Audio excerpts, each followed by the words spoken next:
thousands of New Yorkers marched over the weekend to protest the police killing of Eric Garner, thousands more are expected to attend Michael Brown's funeral today in Ferguson, Missouri. The spectrum of racial discrimination in the United States runs long and wide. On one end is the outright murder of black men like Brown, Garner, and countless others at the hands of police. And on the other end are everyday aggressions like racial profiling, which reinforce a second-class status for people of color in America.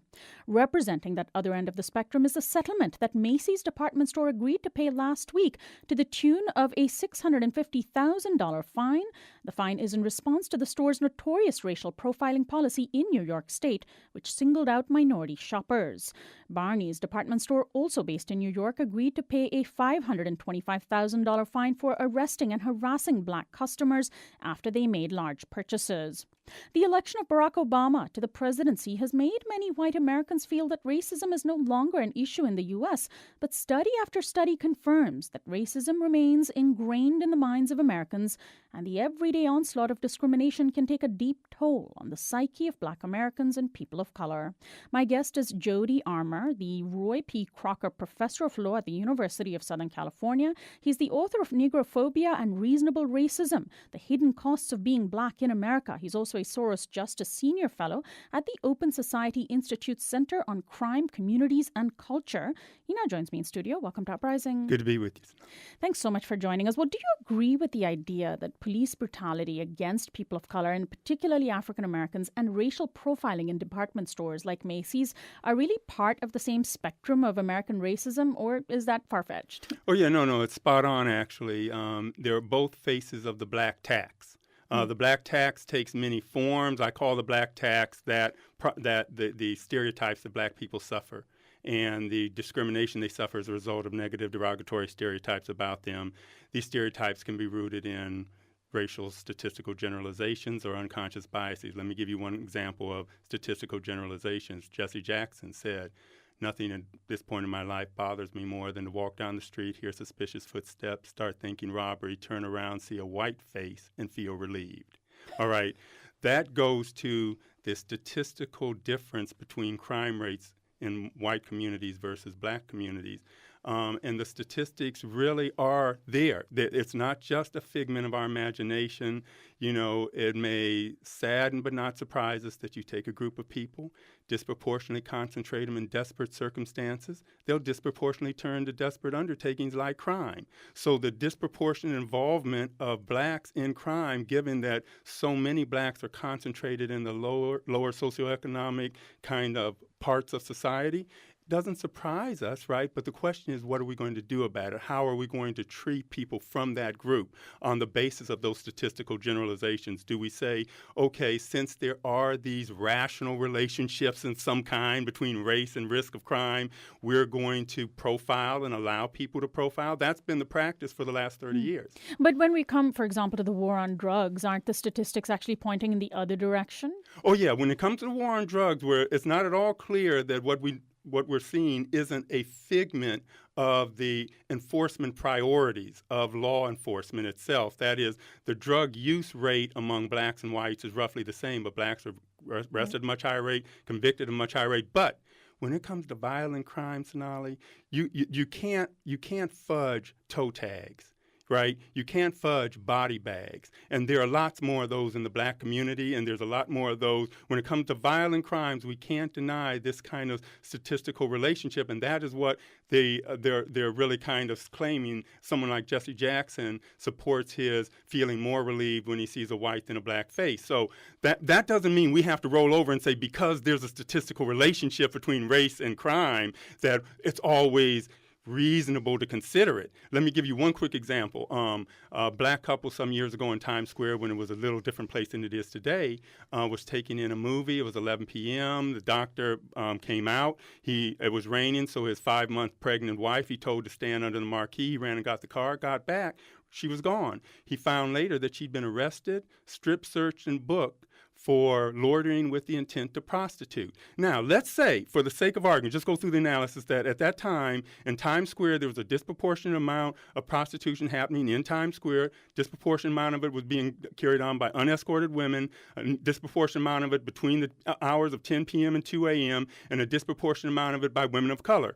That officer could say, oh, I had rational statistical grounds for thinking as I did, but the reason we find what he did was so outrageous is because reasonable isn't just about rational. We say it was unreasonable for you to act that way because the cost, the social consequences of you being mistaken, the risk of error times the social consequences of error were so great that you should have done more to minimize the risk of error before abducting that woman, basically arresting her and booking her for loitering with the intent to prostitute. So we're seeing some similar comparisons between, for example, the killing of the 25-year-old young man, Kajim Powell, that happened just days after Michael Brown was killed. His killing by police officers in St. Louis was captured on videotape. And, for example, how British police might subdue a man and arrest him if he's walking around waving a knife belligerently, as they claim Powell was doing. And there was a Facebook posting of how UK police did this. And UK police are famously unarmed.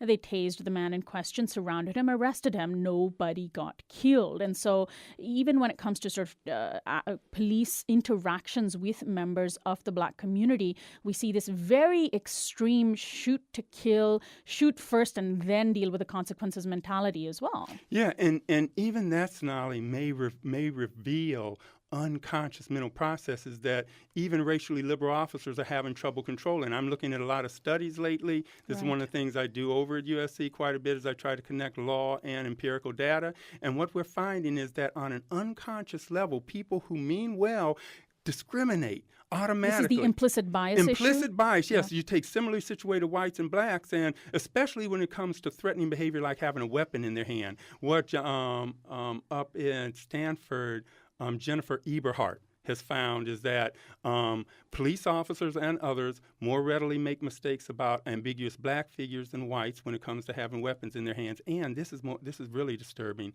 The darker the person is, the more likely they're to make mistakes, right? So, it used to be when I was growing up, people would say the blacker the berry, the sweeter the juice. For a lot of Americans, the blacker the berry, the more dangerous the juice. Juice on the loose seems to be the kind of, motto of American race relations when it comes to thinking about stereotypes and how they affect how people perceive other people. So there have been all these studies that on this issue of implicit bias. There was one that showed how the same resume submitted under an African-American sounding name versus a white sounding name had the white sounding name get far more callbacks than the black sounding name. And there was another study that people feel more empathy when a white person experiences pain than when a black person experiences the same pain.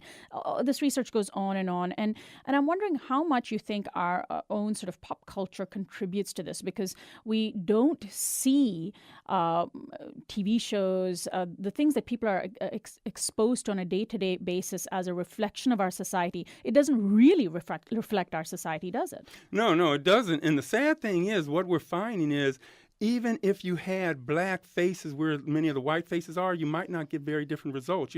For example, in Ferguson, we seem to be saying, just get more black officers in there and things will really change. Well, for a long time here in L.A., you had rappers pointing out and other, writers and people who are observing the scene saying a lot of times black cops will show out for white cops. They will show out more. They sometimes will be the hardest on their own folk, yeah. To try to sort of prove their solidarity with the white cops? Yeah, their solidarity and that we're not, bleeding hearts or what have you. You had Jackie Lacey here in L.A., the DA now. She prosecuted an 18-year-old, got 25 to life for taking a cell phone from an unoccupied car back seat with two priors when he was 16 of purse snatching. And then when the judge knocked it down to 7 years, she objected and said, no, it should be 25 to life for that cell phone from that unoccupied car. So and she's that's a black face. Yeah, right? So just having black faces there without the right mentalities, without compassion, without care and concern for the plight of the oppressed, who look at things in a worldview that is one of solidarity with the poor rather than one of don't confuse me with them. Right. I ain't them. And then we see, of course, that in our president as well, sadly. Now, I want to ask you what the effect of these daily aggressions, whether they are being followed around at a Macy's department store or being shot at by police, what those effects are on people. I mean, we've seen the way in which we don't talk very much about the psychological trauma that these kinds of actions have on people's own psyche. And we see the rage on the streets of Ferguson, and that has a long history. That didn't come out of nowhere either. Right.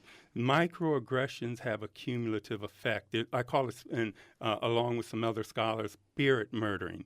Right. What murdering? Spirit murdering. Wow. Yes. That's how it's felt. As a black male, especially looking like I do now, as a fairly big black male, I'm down at JW Marriott about a year ago, and I have 3 security guards approach me and tell me they're going to throw me out of the lobby. Essentially, they send the black one out, the 2 white ones step back, and they say, "Sir, are you here to see someone?" I say, "Well, Lino Garcia, general manager of ESPN Deportes, I went to high school with, but why are you asking me and no one else?" They say, "Well, sir, we've been having trouble with transients." I was dressed just like I am now, except without a tie. So a suit without a tie. Without a tie. Otherwise, it shouldn't matter. Yeah. How you're dressed. But when I look like Obama, when I didn't have a lot of nappiness, I got it treated differently, right? When you add the nappiness, that's why it's class as well as race, right? They said we've been having trouble with transient. I said I look like a transient. Obviously, they were saying that. They came back a few minutes later. I called some attorneys I know downtown so they could overhear the conversation, and they said, "Well, sir, who are you here to see?" What they were saying essentially is, if I don't give them a name, I've assumed the ejectable status of a trespasser, and they were going to bodily lift me up out of JW Marriott and throw me out, right?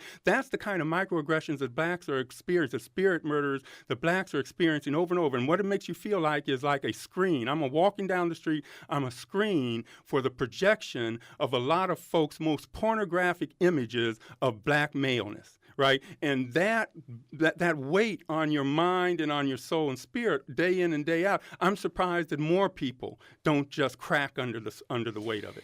You know, we've been hearing a lot about Michael Brown in these last few days now. He was a very soft-spoken person, a big kid, a kid in a big guy's body, 300 pounds, but inside. And I'm wondering if these are efforts to sort of, even after his death, tone down the parts of him that people consider threatening. I mean, should it matter if he was a gruff guy or not? It shouldn't. and this is where we need to take this struggle. You know, a lot of times we compare mass incarceration to the new Jim Crow. The problem is the old Jim Crow, you were dealing with innocent Negroes, Rosa Parks, Medgar Evers, Martin Luther King. When you're dealing with mass incarceration, you're dealing with a lot more with people like Michael Brown, people who've made choices that may be a little aggressive, maybe even wrong in some cases. I'm not saying all of his were wrong, deserving of incarceration, but may have been, maybe wrong. But that doesn't mean they deserve death. They deserve some kind of disregard as human beings and care and concern as such. I see in Michael Brown, one of my own 3 sons, I see somebody who's rambunctious, and way poorer than my 3 sons, so has a lot more reason to feel kind of resentment to the world and feel like he's been mistreated and put up on. And so I would, looking at him, kind of take him to say, come on, let's talk about this. Come on, we can do better, right? That's because I would empathize with him. And as you pointed out, Sonali, studies show that at the level of our synapses, when they do the brain imaging studies, why out-group members aren't empathized with. In-group members don't empathize with out-group members. They call it in-group empathy bias. And so if somebody's outside your group, you don't even feel their pain, their suffering in the same way you do someone that's in your in-group. And so the key becomes, how do we define out-group and in-group? But right now we do it along racial lines, and it means that things like Katrina, when you had somebody like Sean Penn rolling up there 4 days in giving water because FEMA couldn't get it together, that's empathy bias. That's indifference. That's an empathy deficit, and we're finding that it's wired into our brains. And so getting at this racism issue is really about getting at a public health problem. We're not just looking at individual culprits. That's problematic too. This officer is problematic, but what about the social belief system and the macro level issues as well? We got to take them on.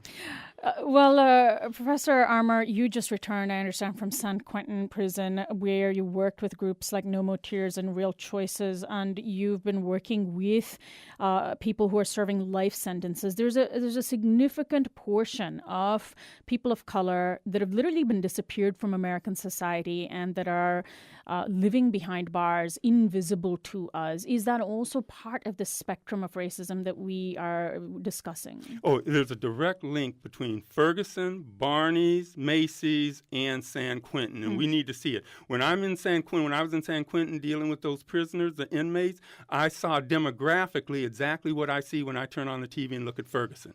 All right, it's like Tupac said, it ain't a secret, don't conceal the fact. The penitentiary is packed and it's filled with blacks. That's what you see when you go there. And unfortunately, there's an alarming number of Latino folk also joining black folk, and an increasing number of Southeast Asian folk, for example, Vietnam, Cambodia, etc. But especially you see it with the black face of crime in America, and especially of incarceration and inmates, and how little empathy there is for them. I'm talking about walking in a cell that's 4 by 8. Wow. Well, unfortunately, we are out of time, but I would love to have you back on in the future. I want to thank you so much for joining us today, Professor Armour. Been a pleasure. Thank you. My guest is Jody Armour, Roy P. Crocker Professor of Law at the University of Southern California. For Sonali's subversive thought for the day, James Baldwin once said, "Whoever debases others is debasing himself."